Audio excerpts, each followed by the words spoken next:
আমার প্রশ্ন হচ্ছে, কিভাবে একজন ভালো মুসলমান হওয়া যায়? মাশাআল্লাহ, খুব সুন্দর এবং চমৎকার একটা প্রশ্ন।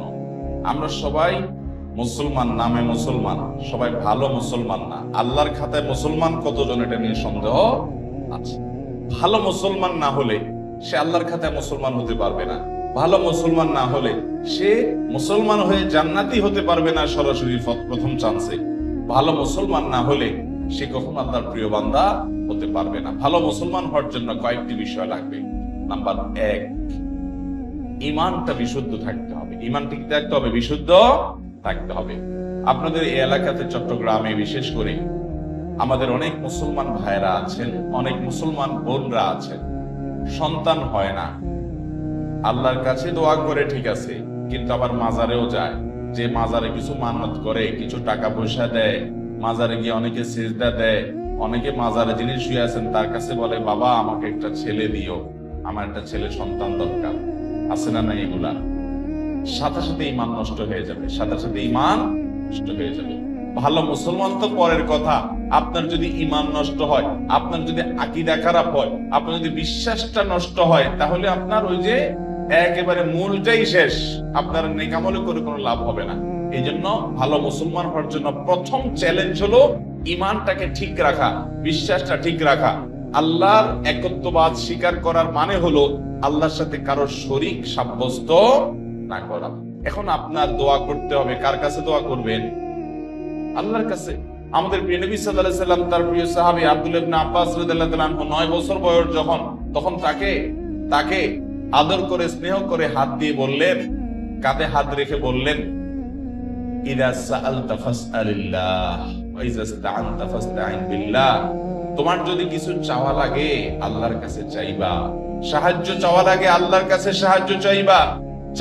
সাহায্য চাওয়া এগুলো আল্লাহ ছাড়া অন্য কারোর কাছে অলৌকিক সাহায্য চাওয়া যাবে? তাহলে কোন মাজারের কাছে আমরা সন্তান চাইবো না, আল্লাহর কাছে চাইবো? আল্লাহর কাছে চাইবো। ঠিক একই ভাবে আমার দোয়া, আমার ইবাদত বন্দেগী, এটা মাজারে করার জিনিস না। এগুলো আরশের মালিকের কাছে পেশ করতে হবে। মাজারে যিনি শুয়ে আছেন নিজেও আল্লাহর বান্দা, নিজেও আল্লাহর গোলাম, উনি নিজেও আল্লাহর কাছে মুখাপেক্ষী। আপনি গোলামের কাছে কেন চাইবেন, মালিকের কাছে চাইবেন? আল্লাহ বলেছেন, উদউনি আস্তাজিব লাকুম, তোমরা আমার কাছে দোয়া করো, আমি তোমাদের দোয়া কবুল করব। অতএব দোয়া করতে হবে কার কাছে? আল্লাহর কাছে। ভালো মুসলমান হওয়ার জন্য ঈমান ঠিক রাখতে হবে। ঈমানের মধ্যে কোনো শিরিক থাকতে পারবে? অন্ধের মতো আনুগত্য কোন দলের করবেন, কোন ব্যক্তির করবেন? অন্ধের মতো আনুগত্য, সব কথা শুনবো, এটা কার হবে? শুধুমাত্র আল্লাহ। আর সবার এই বেলা এটা চলবে না। এমনকি আমিও যদি কথা বলি, কোন আলেমও যদি কথা বলে, তার যদি ভালো কোনো কথা হয় সেটা নিবেন। কোন কথা যদি খারাপ মনে হয়, কোরআন হাদিসের বিরুদ্ধে যায়, তিনি বললেও আপনি সেটা মানবেন। এর নাম হলো মুসলমান। ঈমান ঠিক থাকতে হবে যে আমি কার গোলামি করব, কার কথা শুনবো, কার আনুগত্য করব, কার কাছে দোয়া করব, শুধু আল্লাহ। তিনি ছাড়া আর কেউ হতে, তার সাথে আর কাউকে শরীক সাব্যস্ত করা যাবে। ঈমানটাকে ঠিক করতে হবে ভালো মুসলমান হওয়ার জন্য। 1 নাম্বার 2, ভালো মুসলমান হওয়ার জন্য 5 ওয়াক্ত নামাজ সুন্দর করে, ভালো করে বুঝেন। 5 ওয়াক্ত নামাজ শুধু পড়লে হবে না, কিভাবে পড়তে হবে? সুন্দর নামাজ। সুন্দর কিভাবে করবেন? 2 ভাবে করবেন। নাম্বার 1, সময় হওয়ার পর দেরি না করে যত তাড়াতাড়ি সম্ভব নামাজ পড়বে। অনেকে নামাজ পড়ে শেষ হতে যায়, বিশেষ করে আমাদের মা বোনদের মধ্যে এই রোগ আছে। জোহরের নামাজটা বেশিরভাগ মহিলারা আমাদের দেশে পড়ে হলো দুপুর 3টার পরে, 3:30টার পরে। কেন? কারণ ঘর বাড়ির কাজ কাম সামালেন, রান্না বাড়ি করে সব গোছান, ছেলে মেয়েদেরকে খানা দেন, স্বামীরে খানা দেন, নিজে গা গোসল ধন, সব ঝামেলা সারতে সারতে 3টা 3:30 বেজে যায়। এরপরে যে উনি আসরের সময় গিয়ে জোহর পড়ে, ঠিক না বেঠিক? অথচ নবী করিম সাল্লাল্লাহু আলাইহি ওয়াসাল্লাম বলেছেন, সবচেয়ে উত্তম আমল হলো as-সালাতু লি আউয়ালি ওয়াক্তিহা, আউয়াল ওয়াক্তে নামাজ পড়া, এটা হলো সবচেয়ে উত্তম আমল। এজন্য ভালো মুসলমান হওয়ার জন্য নামাজ শুধু পড়লেই হবে না, 5 ওয়াক্ত নামাজ তো পড়তেই হবে। সেটা পড়তে হবে সুন্দর করে, অর্থাৎ প্রথম সময়ে দেরি না করে, আর দ্বিতীয়ত হলো ধীরে ধীরে, আস্তে আস্তে। যত ধীরে ধীরে নামাজ পড়বেন তত নামাজের কোয়ালিটি বাড়বে, আর যত তাড়াহুড়া করে পড়বেন তত নামাজের কোয়ালিটি কমবে। নামাজি হিসেবে সবচেয়ে ভালো নামাজি কে? আপনার ডানে বামে, আপনার মসজিদে, আপনার কাতারে, আশেপাশে খেয়াল করবেন।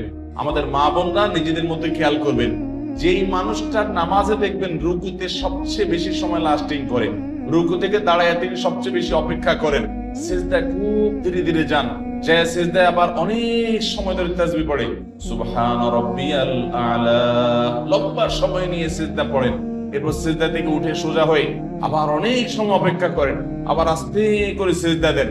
এভাবে নামাজের কাজগুলো যে যত আস্তে আস্তে করবে তার নামাজের ওজন, নামাজের মূল্য, নামাজের ওয়েট তত বেশি হবে।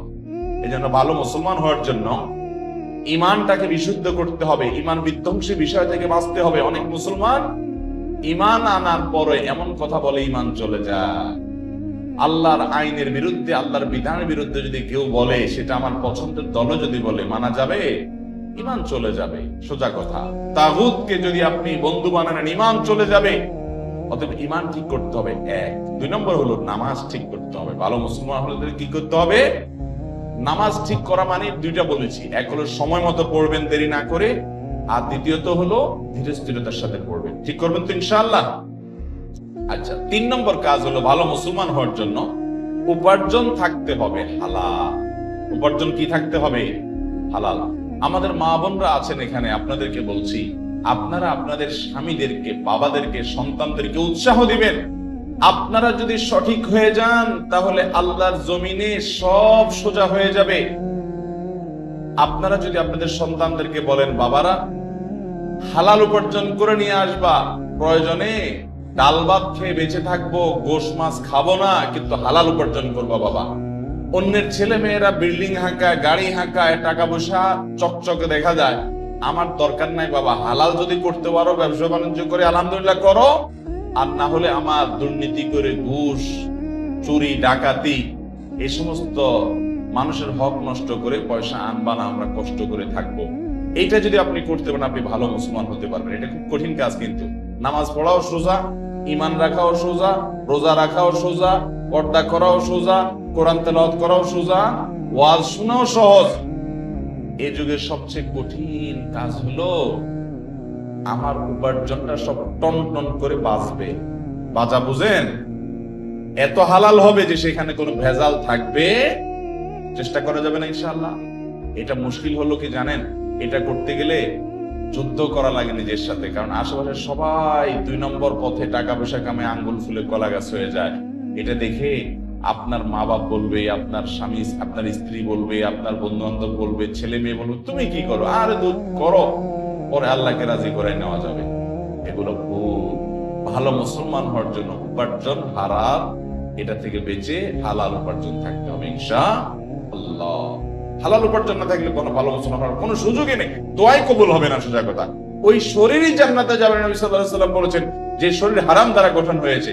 এই জন্য চ্যালেঞ্জ নিতে হবে মুসলমান যুবকদেরকে, যুবতীদেরকে, সবাইকে, যে আমরা হারাম আমাদের শরীরে প্রবেশ করাবো ভালো মুসলমান হওয়ার জন্য। 3 নম্বর পয়েন্ট বলেছি হালাল উপার্জন।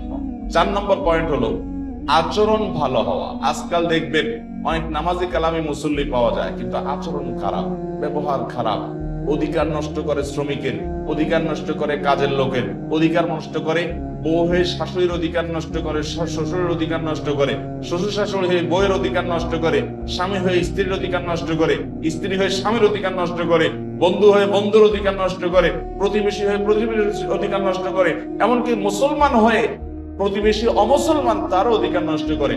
প্রতিবেশী অমুসলমান হলে তার অধিকার আছে না নেই? কিরকম অধিকার জানেন? আব্দুল্লাহ ইবনে ওমর রাদিয়াল্লাহু তাআলা আনহু, নবী করিম সাল্লাল্লাহু আলাইহি ওয়াসাল্লামের একজন প্রিয় সাহাবী, ওনার বাড়িতে একবার ছাগল জবাই হয়েছে। খাওয়া দাওয়া করবেন কোন আনন্দের উপলক্ষ, তো উনি ওনার পরিবারের লোকদেরকে বললেন, আমাদের পাশের বাসা যে ইহুদি আছে তার বাসায় কি গোশত পাঠানো হয়েছে ছাগল থেকে? 2 বার জিজ্ঞাসা করলেন। তখন বাসার লোকরা বলল, না, পাঠানো হয়নি। তখন তিনি বললেন, আমি তো নবী করিম সাল্লাল্লাহু আলাইহি ওয়াসাল্লামের কাছ থেকে শুনেছি যে প্রতিবেশীর অধিকার এত বেশি যে জিবরিল বারবার নবী সাল্লাল্লাহু আলাইহি ওয়াসাল্লামকে প্রতিবেশীর ব্যাপারে সাবধান করতে করতে নবী সাল্লাল্লাহু আলাইহি ওয়াসাল্লাম বলেছেন, আমার তো আশঙ্কা হয় কখন না জিবরিল এসে বলে যে তোমার মরার পর তোমার সম্পদে ভাগ পাবে প্রতিবেশী। এই কথা বলে কিনা আমি সে আশঙ্কায় ছিলাম। মানে এত প্রতিবেশীর হক। এমনকি অমুসলমান হলেও ইহুদির চাইতে বড় শত্রু মুসলমানদের আর কেউ না। আল্লাহ কোরআনে বলেছেন, লা তাজিদান্না আশাদ্দান নাসি আদাওয়াতান লিল্লাযিনা আমানু আল ইয়াহুদ। ইমানদারদের জন্য সবচেয়ে বেশি শত্রু পাবা তোমরা ইহুদিদেরকে। সেই ইহুদিও যদি আমার প্রতিবেশী হয়, আমার গ্রামের হয়, আমার পাশের বাড়ির হয়, বসবাস করে, তার প্রতি শুধু সদাচরণ করা না, তার বাসায় হাদিয়া পাঠানো, খাবার পাঠানো, এটা শিক্ষা আমাদেরকে ইসলাম দিয়েছে, ঠিক না বেঠি? তাহলে ভালো মুসলমান হতে হলে মুসলমান তো বটেই, অমুসলমানের সাথে সুন্দর আচরণ, ভালো আচরণ করতে হবে। আর মুসলমান যারা আছেন, আত্মীয় স্বজন, বাবা মা, সবার প্রতি সদাচরণ করা, তার কাজ ব্যবহার খারাপ না করা, সবার হক আদায় করা, এটা ভালো মুসলমান হওয়ার জন্য জরুরি। তাহলে 4 নম্বর শর্ত বলেছি, আখলাক বা আচরণটা ভালো হয়।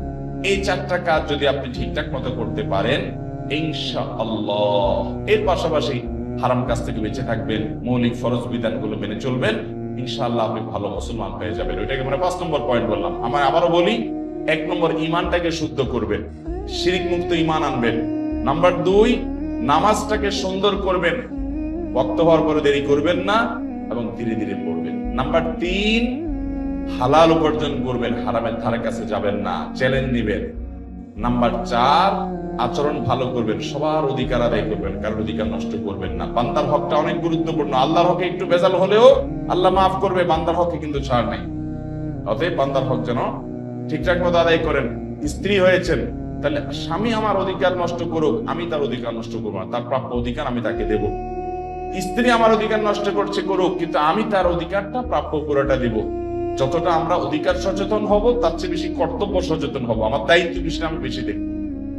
5 নম্বর হলো আপনার অন্য আল্লাহর যে মৌলিক ফরজ বিধানগুলো আছে সেগুলো মানা, মোটা মোটা যে হারাম জিনিসগুলো আছে সেগুলো থেকে বাঁচার চেষ্টা করি।